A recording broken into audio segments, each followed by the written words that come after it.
ناظرین، آپ دیکھ رہے ہیں ہمارا چینل علم کی بہار اور میں ہوں آپ کا ہوسٹ علی۔ ناظرین، ایک دفعہ کا ذکر ہے کہ رسول اکرم حضرت علی علیہ السلام سے مخاطب ہوئے اور فرمایا کہ اے علی، رات کو سونے سے پہلے 3 کام کیا کرو۔ پہلا کام یہ کہ سونے سے پہلے پورے قرآن کا ختم کیا کرو۔ دوسرا یہ کہ رات کو سونے سے پہلے 1000 دینار کا صدقہ دیا کرو۔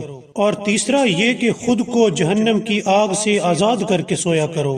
حضرت علی علیہ السلام نے فرمایا کہ اے اللہ کے حبیب، ایک رات میں اتنے سارے کام کس طرح ممکن ہیں؟ قرآن مجید کا ختم، 1000 دینار صدقہ اور خود کو جہنم سے آزاد کرنا۔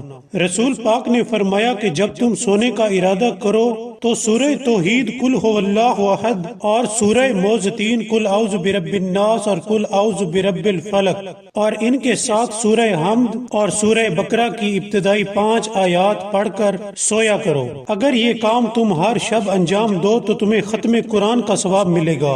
اور دوسرا یہ کہ رات کو سونے سے پہلے 10 مرتبہ درود شریف پڑھا کرو۔